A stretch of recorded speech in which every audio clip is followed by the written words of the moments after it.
কেন নেতা কর্মীর কারখানা আমিনুল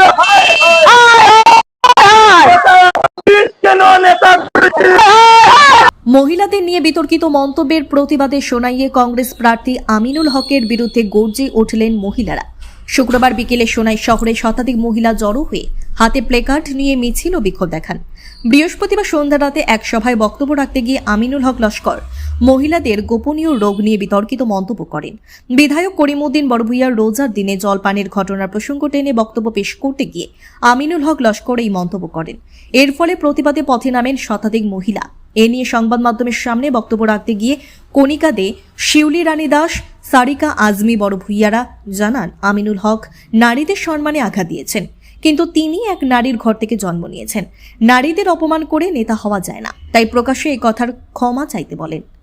না হলে নির্বাচনে ভোটের মাধ্যমে মহিলারা উচিত জবাব দেবেন বলে জানান তারা। মহিলাদের প্রতিবাদী অনুষ্ঠানে সামিল হয়ে বক্তব্য রাখেন সোনাই পুরসভার ভাইস চেয়ারম্যান শেখ সাহারুল আলম, বাঁশকান্দি আঞ্চলিক পঞ্চায়েত সভানেত্রীর প্রতিনিধি শামসুল ইসলাম বড়ভূইয়া, পুর সদস্য নূর আহমেদ বড়ভূইয়া, প্রাক্তন পুর সদস্য রামকৃষ্ণ নাথ সহ অন্যান্যরা। তারা বলেন আমিনুল হক সোনাইয়ের শান্তি সম্প্রীতি বিনষ্ট করতে চাইছেন, যার ফলে সাম্প্রদায়িক উস্কানিমূলক মন্তব্য করছেন। এখন নারীদের নিয়ে অশালীন মন্তব্য করে নিজের মায়ের জাতিকে অপমান করেছেন। বন্ধ করো আমিনুল হায় হায় আমিনুল হায় হায় এসে সামলাও জনতা শুনছে শুনছে কটাক্ষ করবে ওইটা ওদের নিতান্ত ব্যক্তিগত, সেই বিষয়ে যাচ্ছি না। কিন্তু উনার এত বড় স্পর্ধা হয় কি করে যে এত সব মহিলা পুরা মা জাতি তুলে উনি কথা বলেছেন। আর প্রথমত উনাকে বলতে চাই মাসিক কোনো শব্দ না আমাদের কাছে, এটা হলো ঋতুস্রাব, যেটা প্রত্যেক মহিলার হয়। আর এটা হলো নারীত্বের পরিচয়, মাতৃত্বের পরিচয়। এই জায়গায় দাঁড়িয়ে উনিও উনার মার গর্ভে জন্ম নিয়েছেন, উনার মাও এই একটা উনার ঋতুস্রাব না হলে উনি কখনো মাতৃত্বের অধিকারী হতে পারতেন না। উনারও ঘরে স্ত্রী আছে, উনিও মাতৃত্বের অধিকারী হয়েছেন ঋতুস্রাবের মাধ্যমে। তাই উনি যে কুরুচিকর মন্তব্য করেছেন এটার আমরা দীর্ঘ নিন্দা জানাই, দীর্ঘ দাবি জানাচ্ছি। উনি যাতে প্রকাশ্যে এসে আমাদের কাছে ক্ষমা চান। পুরা মা জাতিকে উনি অপমান করেছেন, এই অপমানের ক্ষমা চাইতে হবে। ইন্দ্রের সম্মান নিয়ে আমাদের এক্স এমএলএ অথচ জনপ্রতিনিধি যেভাবে আমাদের মা বোনদের সম্মান নিয়ে চিনিমনি করছেন, আমরা মানছি না, মানব না। আর এই ধরনের কুরুচিকর মন্তব্য তার মুখে বানায় না একজন ডেপুটি কমিশনার, তারপরে এক্স এমএলএ, এখন জনপ্রতিনিধি। আমরা এই রকম জনপ্রতিনিধি আমাদের দেশে কিভাবে আছে, আমাদের সমাজে কিভাবে আছেন, তারও তো একজন মা বোন আছেন, নিশ্চয় তারও মা আছেন বা বোন আছেন। আমাদের মা বোনদের সম্মান নিয়ে তান এভাবে মন্তব্য আমরা কেউ মানছি না। হয়েছে মসজিদের লাউড স্পিকার কমানো হয়েছে। আমাদের সোনাইতে একটা ঐতিহ্য আছে, আমরা স্টেপ বাই স্টেপ সোনাইতে ওই ঐতিহ্য বজায় রেখে চলে যাচ্ছি। আগেরকার দিনে আমাদের মুসলমান সমাজের পটল মজুমদার, আমরা যেটা দেখেছি, আমাদের রুকুনীনাথ, আমাদের মিন্টু দাস, বাদলচন্দ্র রায়, হ্যাঁ, এইভাবে আলাউদ্দিন আজি, মরহুম আলাউদ্দিন আজি মজুমদার, এইভাবে আমাদের মরহুম মামা রবিজুল হক, মনিলাল দর, রামেশ্বর শর্মা, এইভাবে স্টেপ বাই স্টেপ আমাদের যে জেনারেশন, সেই জেনারেশন আমাদের ঐতিহ্য ঐক্যতা বজায় রেখে আমরা সোনাই সমষ্টিতে অ্যাটলিস্ট আমরা চলে যাচ্ছি।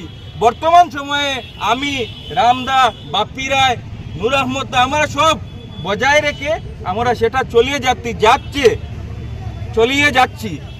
তাই অনেক দাঙ্গা হয়েছে। 1992 ইংরেজিতে বাবরি মসজিদের মতো দাঙ্গা হয়েছে, কিন্তু সোনাইতে কোনো দাঙ্গা হয়নি, কারণ আমাদের মধ্যে ঐক্যতা আছে, ঐতিহ্য আছে। সেই ঐতিহ্যকে আমিনুল হক লস্কর নষ্ট করতে চাচ্ছেন শুধু ভোটের জন্য। আমি ওনাকে ধিক্কার জানাচ্ছি এবং ওনাকে বলছি, আপনি ভোটে অবতীর্ণ হয়েছেন, আপনি ভোট খেলুন, কোনো অসুবিধা নাই। মন্দির নিয়ে, মসজিদ নিয়ে আপনি রাজনীতি করবেন না, আমাদের মা বোনদেরকে নিয়ে আপনি রাজনীতি করবেন না। আমরা তুমি গালি তাইনি কও চাই, ও লগে বুকে আমরা কুত্তাই ন কইতাইনি কও চাই। আমরা কুত্তা হয়ে গেলাম নি রে বাবাই চান।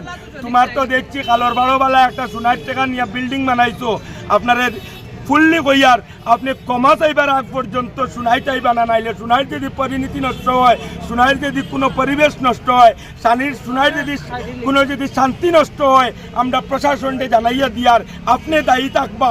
আপনার সঙ্গভঙ্গ দিয়া শুনাই যেরকম যে একটা উস্কানিমূলক বক্তব্য দেওয়াইটা, রোস্ট করাইটা, আপনি যেরকম যেন আপনার ফেক অ্যাকাউন্ট বানাইয়া আপনার বাত্তিও যা বাইক নাইনতা দিয়া লুট চালাইটা যে সময়, এখন যেটুকু আবার ফেক অ্যাকাউন্ট দিয়া আপনি যেরকম যেন সুনাইর মানুষের গালাগালি করডা, সুনাইর মানুষ বুট নিতে হইলে তুমি সুনাইর মানুষের লাগি নাই মায়া লাগাইতে লাগব, গরম দিয়া হিট দিয়া, এখন আর হইতো না।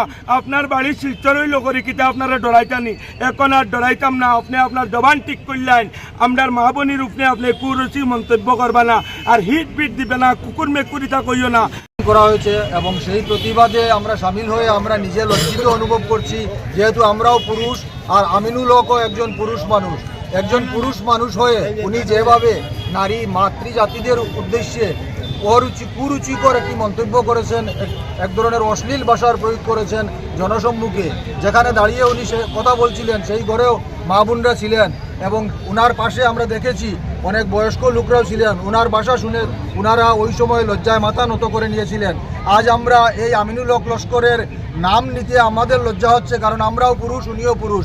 একজন পুরুষ হয়ে এভাবে যে অপমান করেছেন নারী জাতির কাছে, তার জন্য আমরা নারী জাতির কাছে আমরা চাইছি উনি প্রকাশ্যে এসে ক্ষমা প্রার্থনা করেন, ক্ষমা চান। উনার রাজনীতি উনি করুন, যে কোনোভাবে রাজনীতি করুন, তাতে আমাদের কোনো আপত্তি নেই, কিন্তু রাজনীতি করতে গিয়ে কিছুদিন আগে উনি আরও একটি মন্তব্য করেছেন এখানে মসজিদ এবং মন্দিরের মাইক নিয়ে, সেটাও উনি এক ধরনের বাজে মন্তব্য করেছেন, যে বলেছেন মন্দিরের জন্য মসজিদের মাইক নামানো হয়ে গেছে। এইভাবে উনি বিভিন্ন সময়ে উস্কানিমূলক কথাবার্তা বলে উনার রাজনৈতিক রুটি শেখার যে চেষ্টা করছেন, সেই চেষ্টায় উনি বিফল হবেন।